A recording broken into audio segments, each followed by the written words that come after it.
ಕೊಡವ್ರೆ ತೋರಿಸ್ತೀನಿ ಈಗ ನೋಡು ನಾನು ನೋಡು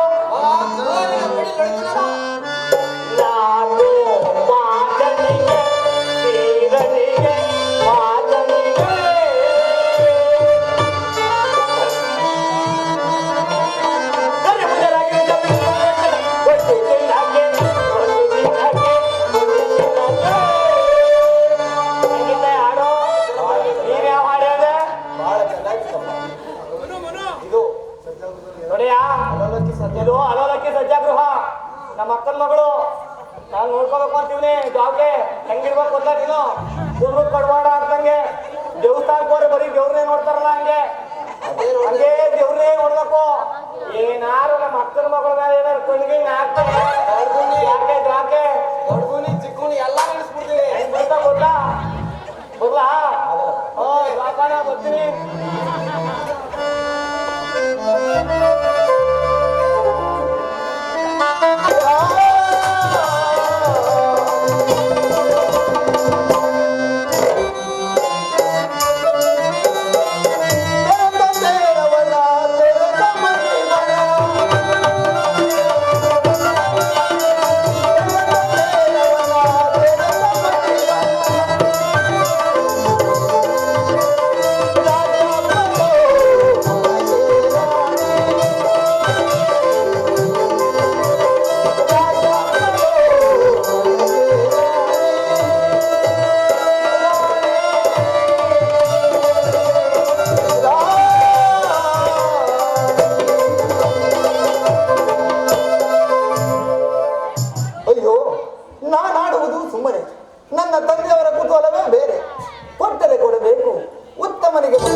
ನನ್ನ ಬುದ್ಧಿಯ ಚಂಚಲವಾಗುತ್ತಿರುವುದಲ್ಲ.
ಕಾರಣವೇನು? ಓಹೋ, ಆಕೆಯು ಪತಿಯುಳ್ಳವಳು, ನಾನು ಏನೂ ಇಲ್ಲದವಳು, ಜಾಗ್ರತೆಯಾಗಿ ಬಂದಿರುವೆನು. ಆಕೆಯು ಏನೇ ಪತಿ ಸೇವೆಯಲ್ಲಿ ನಿರತಳಾದರೂ ಕೂಡ ನನ್ನ ಕೂಡ ಮಾತನಾಡಿದ್ದರೆ ಅವಳ ಮನಸ್ಥಾನ ಹೇಗಿರುವುದು? ಇರಲಿ, ಒಂದು ಸಾರಿ ಗಟ್ಟಿಯಾಗಿ ಕೂಗಿ ನೋಡುತ್ತೇನೆ. ಬಂದರೆ ಸರಿ, ಬಾರದಿದ್ದರೆ ಅವಳ ಸಂಘವೇ ಬೇಡ.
ತಡವಾಗಿ ಬರುವ ಕಾರಣವೇನಮ್ಮ?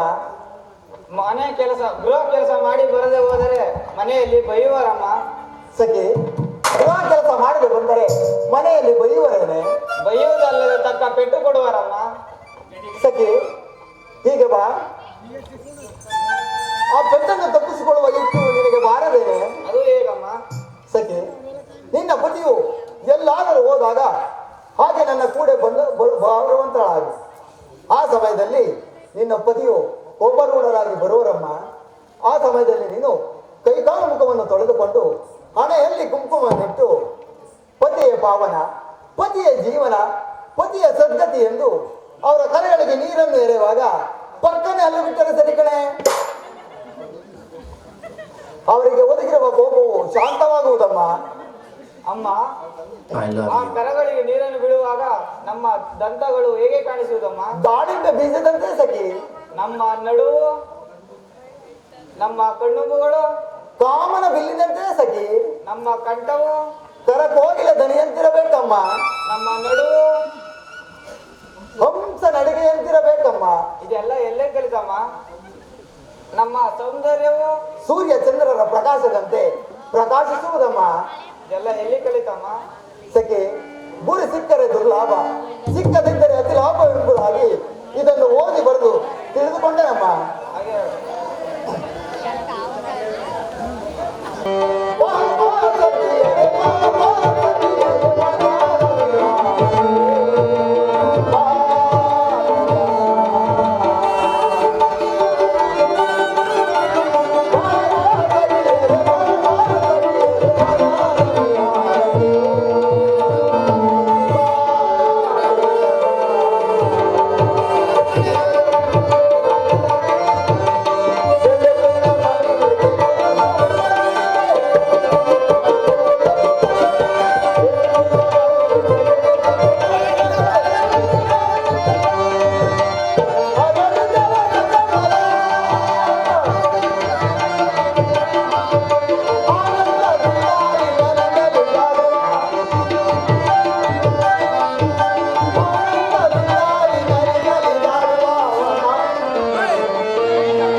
ಬಣ ಎಷ್ಟು ಗಾನ ವಿನೋದಗಳನ್ನು ಆಡಿದರು ಲಾಲಿಸಲಿಲ್ಲವೇ?